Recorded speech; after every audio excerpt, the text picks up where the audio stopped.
এ সুসুম, তোর এরমের খরাতিন আল্লাহ কায়?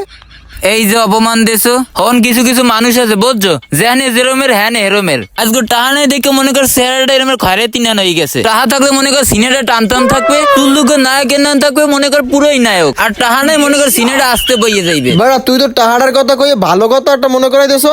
আজকে মোর ভাইয়ের করে টাহা পাঠানোর কথা আসলে। আর একটা কথা হন, তোর যদি এটা টাহার পুকুরের মধ্যে ডুবাই তুই যে খয়রাতি হারা জীবন খয়রাতেই থাকতে যাবি, বুঝছো? কিরে ঠিক কইছি না? হ্যাঁ ঠিকই কইছো। হালা বেটা ও এইটা কোনো কাম করলে এটা কোনো কথা হইলে কি কোনো জাত হইছে, কোনো কথা হইছে? অন মনে কর আমি আমার জীবনে যে টাকা কামাইছি এই যদি ধরে রাখতে পারতাম বেটা অনেক বড় লোক হয়ে যাইতাম। ধরে রাখতে পারি না কি লেগে জানো? বদাভ্যাস বোঝ। এই পকেটে যতক্ষণ টাকা ততক্ষণ মনে কর খালি ভাঙতে মন চাইছে, 100 ভাঙতে মন চাইছে। মনে কর একটা জিনিস খাইতে আসি, ওইটা খাইতে খাইতে চিন্তা করতে আসি পকেটে 100 টাকা আছে, ওই টাকাইতে নেক্সট কি খামু সেইটা চিন্তা করতে আসি, ওইটা খাইতে খাইতে ইয়ে লাগে মনে কর কোনো টাকা পয়সা ধরে রাখতে পারি না, সব নামিয়ে গেছে, একটা সব নামিয়ে গেছে। হাতে এই যে হাতে ফাঁক দেখছে, এই ফাঁক দিয়ে মনে কর সব টাকা পয়সা বাইরে গিয়ে যায়। এই ফাঁক দে বোঝো নাই তুই? তোরে কি কইছি? আরে ভাই তুমি যে গইটা কিনছো দেখেই বুঝি গইটা ভালো হয়েছে। এখন মেজাজটা খারাপ হয় না হালার এত করবে কি বুঝি যে হালা কি বুঝছে। বেটা দোগলাকে কোনো কথা কয়ে মজা নাই। তোর একটা কি মূল্যবান কথা কইলে আর তুই কি দেখলি? বেটা তুই 2 টাকার একটা জিনিস দেখলি, তুই রতন চিনলি না। বেটা রতন চেনে আর হালিকে চেনে গোবর। আমার আগেই বোঝা উচিত আছে যে সবাই দামি কথার মান রাখতে পারে না। আমি এটা ভুলিয়ে গেলাম বুঝছো, তোর লোক কথা কয়ে জমাইতে পারলাম না বেটা। এ ভাইও, তুমি যে দোকানদারিকে টাকা পয়সা পাও হ্যাঁ কি তুমি নিজেই খরচ করবা? এ মায় বুড়া মানুষ হে কি তোমার পয়দা করছে না? হে বুড়া মানুষ, আর ওষুধ পানির একটা খরচ আছে না?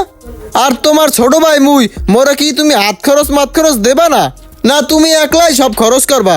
হ্যাঁ আমি কেমনে চলি তুমি জানো? আমি যে খরাতির মতো চলি হ্যাঁ কি চলতে মন চায়? তুমি কিছু টাকা পয়সা পাঠাই দাও। আরে ভাই কাজ কাম নাই, পরে টাকা পাঠাবো, এখন টাকা পয়সা নাই। এ ভাই তোমাদের টাকা পয়সা নাই এইটা তুমি দিতে পারো না, এটা কোনো কথা কইলা? তুমি কবা যে তোমাদের টাকা আছে কিন্তু আমার দেবা না, এই কথাটা তুমি আবার রিপিট করে কও। আচ্ছা ভাইও ঠিক আছে, তাইলে আমরা এই কথাটা আবার প্রথমে প্র্যাকটিস করি।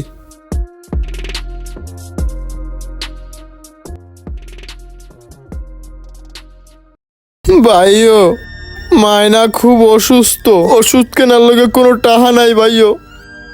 মন নিজেরও চলতে অনেক অসুবিধা হয়, পারলে তুমি করে টাকা পাঠাই দাও।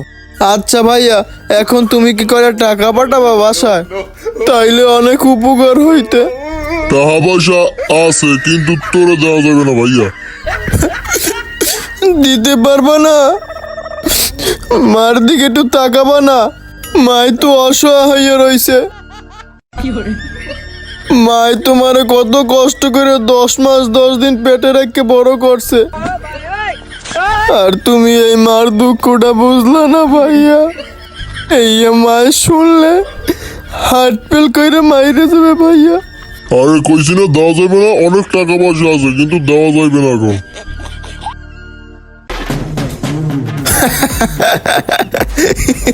কল রেকর্ড একটা ভালোই কাম করছে, সব রেকর্ড হয়ে গেছে। দিছি গিট্টু লাগাইয়া বাড়ি যাইয়ে কমু মা তোমার পোলা এরমের কয়। তুমি তো সয় সম্পত্তি সব তোমার পোলারে দিতে চাও। তোমার পোলার দ্বারে তোমার ডাক্তার দানের লেগে টাকা চাইছি, এই দেয় না।